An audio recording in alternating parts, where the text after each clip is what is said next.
about the Humane Society of Central Arizona. And with us in the studio, we have, well, of course, Lucy's with us as always, and Josh is in with us today. And we're going to be talking about everything going on down at the Humane Society. Now, to kind of pick up where we left off last month, Lucy, there have been a few changes at the Humane Society. And so your responsibilities now are much more than just the resale store. Yes, I am now co-director. Oh, wow. And still a resale store manager. Right. Oh, so, and still that. Oh, yeah. Okay, yeah, I so still hold that title. So there's no sense asking what you do in your spare time. She does spare double time. duties. What is this spare time stuff? Yeah. Interesting. And so it's obviously keeping you running and everything as far as the volume of dogs and cats coming in and out about the same as usual, or? Yeah. Right now we're a little light, but it's a little slow time, but right. Time will be picking up. It'll always happen, right? You never know what's going to happen day to day with dogs and cats coming in and out of the shelter. Fun and games, yeah. Yeah. And Josh, you focus on kind of behavioral health for these dogs. Yes, I have my hands on them from the time they come into the shelter till the time they leave. Wow. We do all the assessments on them.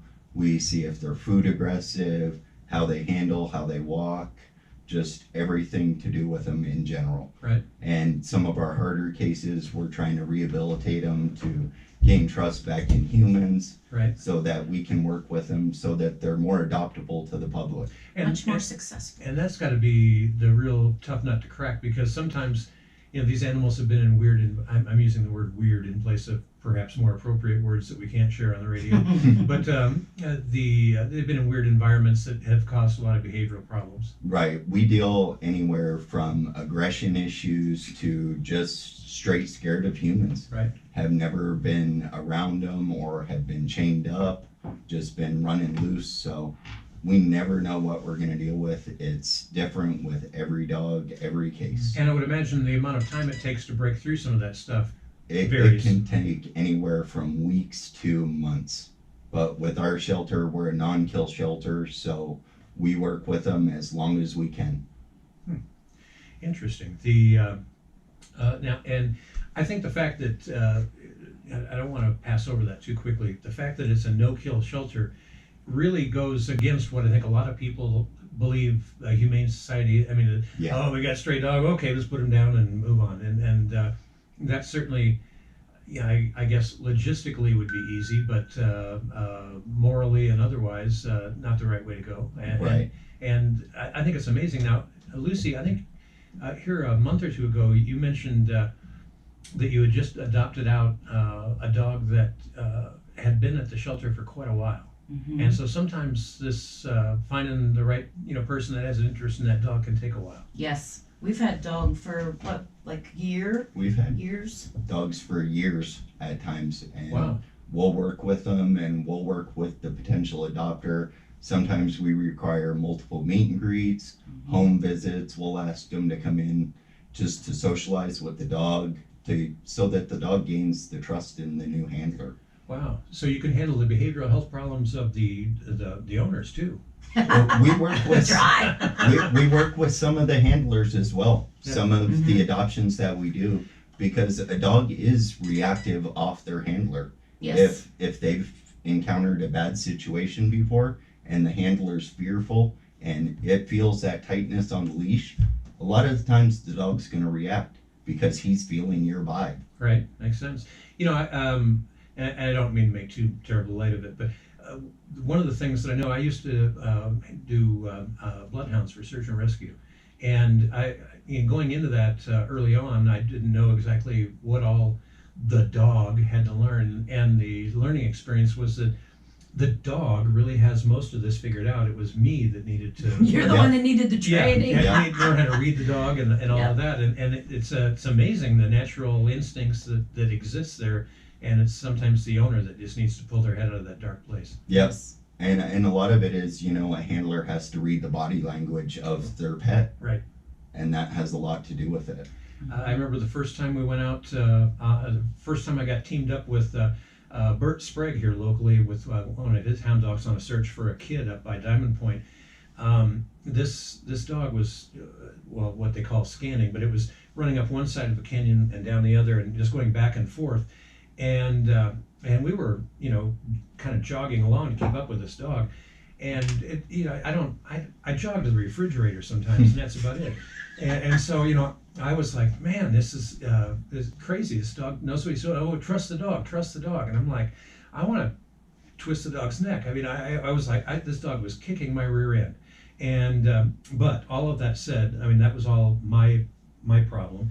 The dog took us right to where this kid was, and the kid had laid down to go to sleep for the night in freezing weather, which is not a good thing to do. Yeah. And took us right to him, and then to get back to camp and watch that child be reunited with his parents was an amazing thing. But it piqued my interest in hound dogs at the time, and the rest, as they say, is history.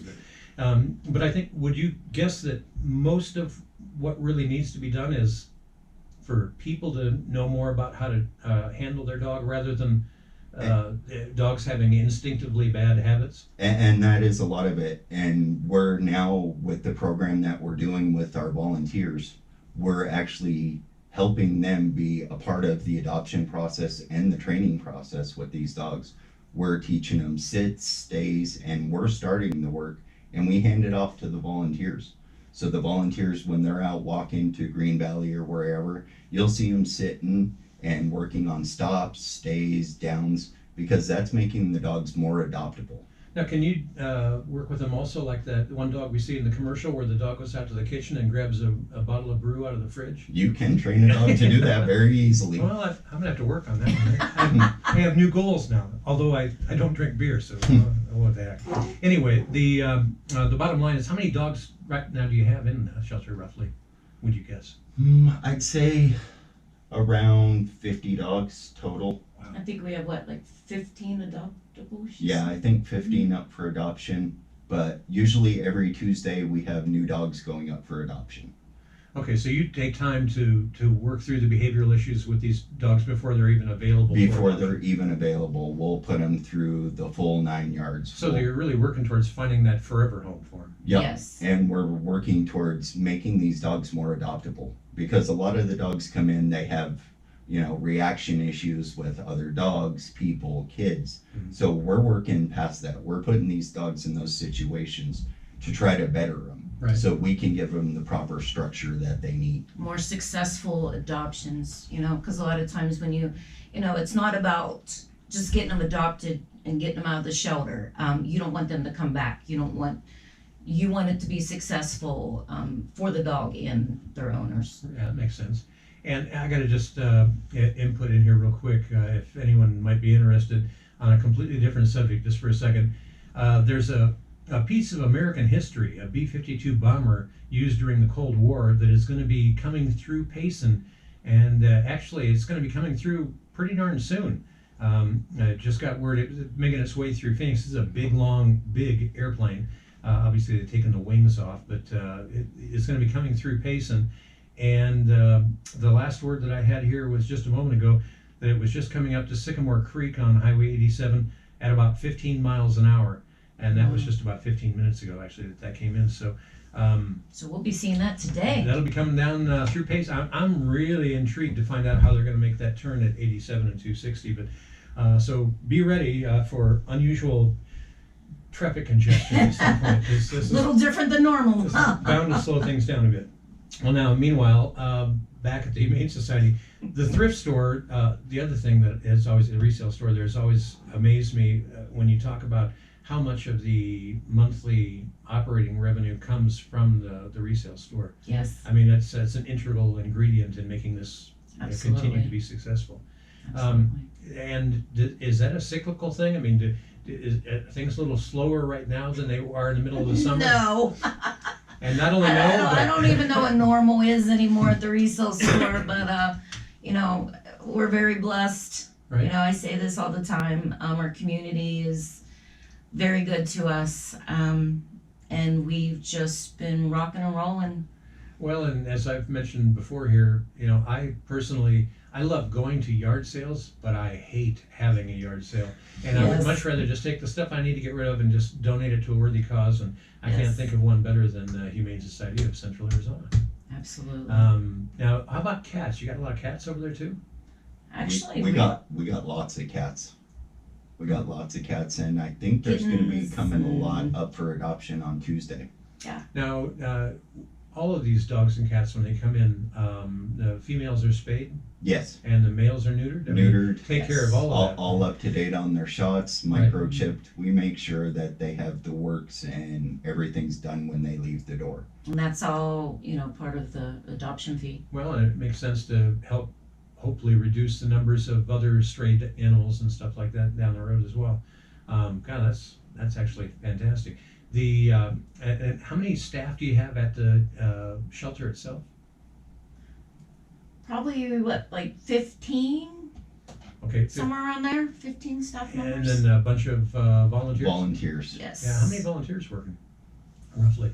We have anywhere from, on a daily basis, 3 to 5 volunteers a day coming in every day. And we just had a new orientation, so we always are welcoming new volunteers Oh, for cool. the shelter and the thrift store. And there's a lot to learn in both places. Absolutely. And the way you have things merchandised at the resale store is pretty cool too. I mean, you've obviously this is not your first rodeo. No, it's not. I did this for many, many years. Yeah, you're getting the hang of it, huh? I'm finally getting the hang of it. There you go. Now that and where would all this be without the volunteers at the thrift store and at the shelter? I mean, it would. We need our volunteers. Yeah. We It would need be them. very chaotic. Very. Wow. Now, are there different times of the year where you get more dogs and cats in than other times of the year? Usually during the summer, we get a lot of dogs, a lot of cats, because a lot of people go camping, hiking, they lose their animals. Oh. And a lot of people don't know that our town has a shelter. Right. Wow, that's amazing. So just with the influx with the summer visitors up here, that Yeah. exacerbates the whole Yes. thing. Interesting. And during, Payson doesn't do fireworks and stuff for the New Year, so that doesn't impact us, but it does. A lot of places. Right. Just like 4th of July. Yeah, 4th of July is probably a Yeah. whole bunch of fun. Fireworks. You Yeah. get a lot of lost dogs. Poor dogs. What are those people doing? I know mine personally do not do fireworks. Interesting. When it comes, I'm still intrigued with the behavioral health aspects of the animals. I mean, some of these have been exposed to, a bad environment or bad habits for an extended period of time, Mhm. and so those habits become deeply ingrained. It's got to be harder to punch through. Sometimes it is. There's days where we can't even handle a dog, where we have to gain its trust before we can even try to put it on a leash or enter its kennel, because it's so aggressive. And we'll use whatever means necessary, hot dogs, cream cheese, treats, just to gain that trust. A lot of times the aggression is just fear. Well, I mean, I'd be a lot more agreeable with some hot dogs and some cream cheese. Exactly. That's what. Yeah. That's not hard to understand. That's how to win them over. That's right. And that's and it's got to be tough too, because you got all these other dogs and cats in there, and the smells, the sounds, and all of that are a big distraction to any Stressful. dog that, especially that hasn't been around other animals that much. Yeah. That's got to really be. Do you have a place, a quiet place off in a corner for some of the more dogs that are wigged out when they first come in? We do. We assess them as they come in and kind of tell their temperaments and how they're going to react in the kennel. Right. Usually with a new dog coming in that's scared or aggressive, we'll let them sit for a day or two without anybody handling them, just to see the staff walk by, let them know that they're not going to be hurt, there's nothing wrong. And we even encourage the volunteers to walk by, give them a treat. Don't acknowledge the dog, just give them a treat and walk by. Right. Because that's associating positive behavior. Yeah, it makes sense. Wow. And how many do we know off the top of our head? How many years the Humane Society has been in operation up here? That I'm I- not I mean, I've been around Payson for I 40 know years, the and new I- shelter's been Yeah. 10 about years. 10. Isn't it? I Yeah, think it's Is been that 10 somewhere years. around that long already? For the Well, I new know the shelter. Humane Society, though, even in the old facility, being around Payson for the last 40 years, I don't remember a time when there wasn't a shelter here of some, sort. Yeah, And- it was a lot smaller. Oh man, the new Back in the facilities. dog pound Yeah, days. yeah. The new facility is a whole bunch better for the people, the animals, and everything in between. Yeah, and we're working on bettering the shelter every day with the programs that we're offering, things that we're doing with the community, the volunteers. I mean, if it wasn't for them, we wouldn't be doing what we're You'd be in doing. big trouble. Right. Well, now, we talked about how the resale store provides a big chunk of the revenue stream for this to be able to be sustained in operation. Where does the rest of the money come from? I mean, is it Donors, donations? donors, yep. And is that kind of a routine every once in a while? Another one comes in, or is it a cyclical thing? We are very blessed with our donors. We have some that, do a monthly donation. During Christmas, we got a lot of, Before the end of the the tax end year. of the year donations. We have, when people pass away, Mhm. people will do a memory of. Oh, that's cool. So we get a lot of donations that way. So there's a lot of Betty Whites out there. Yes. Yeah. Yeah. Gotta love that. Absolutely. And so that's the other main revenue stream then, Yeah. is donations. Wow. We'll get grants, we'll sign up for some grants and stuff, but we're mainly ran off of donations. And of course, you're a 501c3, and Yes. as such, those are tax deductible receipts, and so or contributions rather, so that people can. To me, why give it to the government that never seems to know where they're going to spend it anyway, or at least on anything that means anything to me. Right. I'd rather just see the money go to a good cause, and the caliber of work that you folks are doing is outstanding. You mentioned it's like 15 employees at the shelter. Those are 15 paid employees. Yes. Yes. All right. Because you have to have, your front end, the office, the receptionist, we have our behavioral, so we have, kennel staff, we have ones that, work with the cats. Right. There's a lot of different entities Now, there. how many staff members are at the resale store? I have 3, 3, and then not including me, a whole bunch of volunteers. and a whole bunch of volunteers. I have probably about 20 volunteers at the store. Wow. And these people don't necessarily to volunteer for that. You don't have to sign up to be there Monday through Friday from 9 to 5 or no. anything, right? It's your time. You can donate as many hours as you want. I have some that work, certain days, that come in certain days, like up at the register. It's more of a structured volunteers for the register, because that, you have to have a schedule. But in the back, I have people that come in certain days, certain times. You can do morning, you can do afternoon. You can come one day, you can come 2 days, you can come 5 days. It's your time, and we'll take it If they wherever wanna you're come- willing to go. If they want to come there 7 days? Oh, More than one. well, 7, I don't think you're open 6, 7. yes. 6. No, the bottom line is your volunteers are really critical. Very critical, Yeah. yes. Cool. Yes. Now, when it comes to the various animals, what's the most, from a behavioral standpoint, and the focus that you have on dogs, what's the most unusual dog, not necessarily because of its behavioral problems, but what's the most unusual dog you've had to deal with so far, Josh?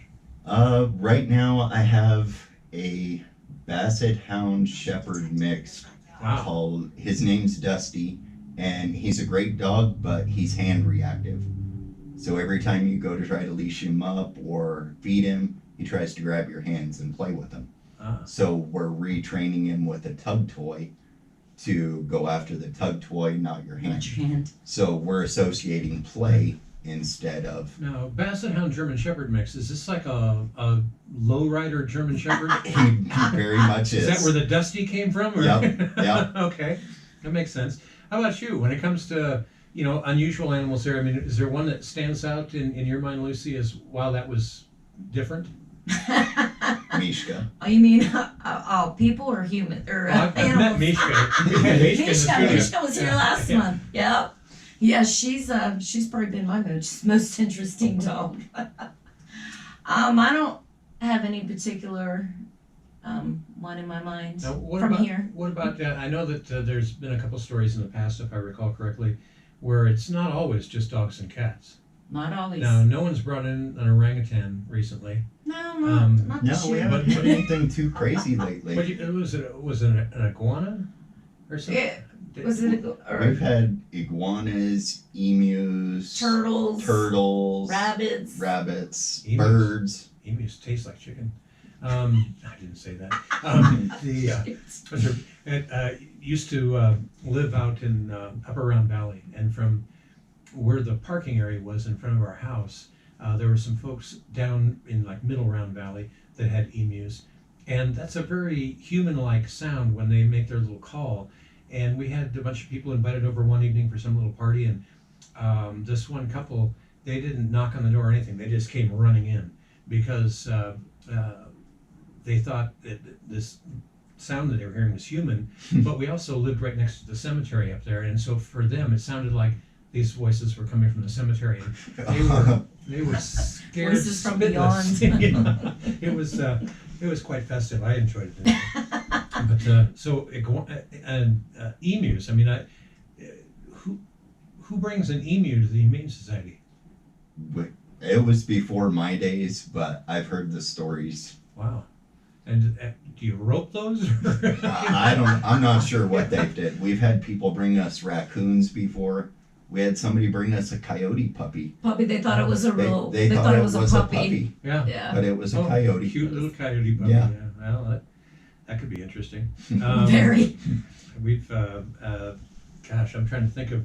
Seems to me that I have heard of people raising like a wolf successfully. hybrid, yeah. But I don't know that that's necessarily one that was just found as a pup out in the wild or anything. Yeah. That there's an awful lot of Usually they're instinctive bred stuff that there. way. Yeah. Yeah.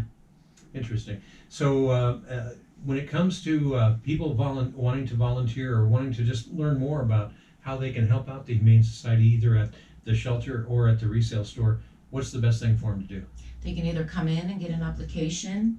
That would be your best bet. We have volunteer applications at both the shelter and the resale store. And it just goes over like, well, how much time do you want to volunteer? And Yep. Are you And an and there's a expert or- lot of people that really want to volunteer, but they can't like work with the animals.